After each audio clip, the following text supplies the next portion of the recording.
All right, guys, what is happening? Man, what a terrible letdown down the stretch in the fourth quarter with under 2 minutes to play. The Sacramento Kings lose to Indiana against the Pacers tonight in Indy. Final score is 111 to 109. Boy, I just really am mind boggled by the way they lost this game. For the most part, they led this game majority of the game. The first 2, 3, or 4 minutes of the basketball game in the first quarter, they got down as many as 6 points. But then from then on, they never looked back. They led the entire game, the whole freaking way going into the fourth quarter. They just folded, man. A huge letdown. They are now 0-2 on this road trip.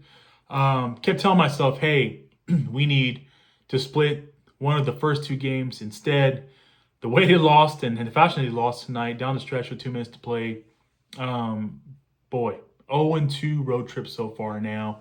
Let's talk about the numbers with the starting five.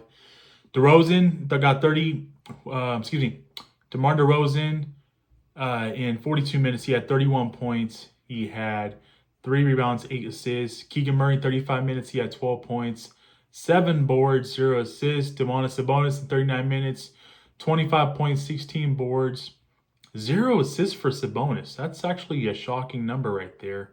Zach LaVine played 37 minutes. He had 20 points, 5 rebounds, 2 assists. And Keon Ellis played 27 minutes. He had 9 points, three rebounds, 4 assists. Let's take a look at the bench. Malik Monk in 28 minutes. He actually had a terrible game tonight. 5 points. He had 7 assists, 7 boards, but he had 5 turnovers. Just not a good game from Malik today. Trey Lyles in 15 minutes, he had 3 points. He had 0 rebounds, 0 assists. Jonas Valanciunas played 8 minutes. He had 2 points. He had 3 rebounds. He had 1 assist. And Markelle Fultz played 5 minutes today. He had 2 points. He had 1 rebound. And he had 0 assists. Overall for the game, the Kings just, they played a good, hard-fought game, until the last 2 minutes. They just folded. Pacers took advantage of the switches, that Halliburton on Sabonis. Halliburton makes the big three, then they switched off. Halliburton had Sabonis on him defensively, and then he, switched off the screen and passed it to Siakam, who couldn't shoot to save a three-pointer his whole game, but then he makes the big one at the end of the game that put him up 5. But still, despite those defensive switch-ups and mismatches, the Kings should have put this game away multiple times when they're up by 1 point. Indiana Pacers had several attempts when they were down by 1 to take the lead ahead. And the times that they missed to go ahead to the basket, the Kings never capitalized on that. They had so many good looks. They had, especially down the stretch, they had a couple great looks, and they couldn't afford to put the ball in the hoop, man. It's like I've seen this team over and over again at the end of the game go on scoring droughts. And tonight, when they got down, they couldn't shoot or get a stop. They couldn't make a basket. And it's frustrating, man. It really is frustrating. You are now 36-39 in the season. You have an upcoming team against the Wizards that you'll play in Washington.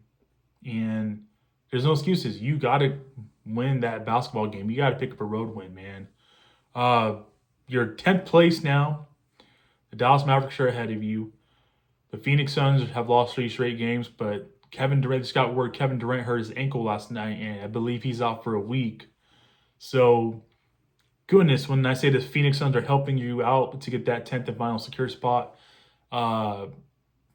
you still find a way to screw it up because you cannot take advantage. You cannot win games. And that's what it looks like so far as you're currently 0-2 on this road trip. It's just frustrating, man. It really is frustrating. The way that this team has lost these games, just a constant reminder that they're just not a very good basketball team. I mean, I hate to say it, man. They're not a very good basketball team. Even if you get a play-in bid, you're probably going to lose in the play-in to the Dallas Mavericks.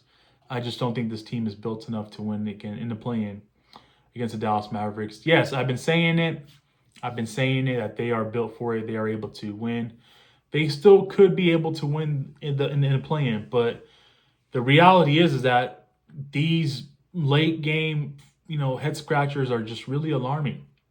Uh, you should have won this game tonight. The way you played tonight, and especially down the stretch, you should have won this game. Got some separations. You should have won this game easily tonight, but instead you didn't. So, with that being said, I greatly appreciate you guys tuning in, man. Next game is Wednesday at 4 p.m. We shall see how that game in Washington goes against the Wizards. You're playing a team that has won only 16 games of the season. Please do not overlook them. Please come out, play good basketball, take care of business, and don't let them hang around the game to give themselves a chance to win the game. Put them away early. You should be able to win on Wednesday. Seriously, you should be able to win. There's no excuses. But knowing how the Kings have been all year, they probably will end up losing on Wednesday because it's not always a guarantee that they could win on Wednesday. They could also lose. So we shall see. We got first baseball game in Sacramento history, Major League Baseball game in Sacramento history starting soon. So I'm going to tune into that. So if any of you guys are going to the game, to the A's game against the Cubs, opening night, opening day, opening evening in Sacramento, please let me know how it goes. Would have loved to have been there tonight, but unfortunately I was unable to make it. Instead, I'll be watching on TV, but I want to know how the vibe and the atmosphere is opening evening in Sacramento, opening day in Sacramento, should I say. So with that being said, I greatly appreciate every single one of you guys. Thank you so much. Have yourself a great evening. Take care. God bless. Keep pushing forward. I will catch you guys in my next video. Peace.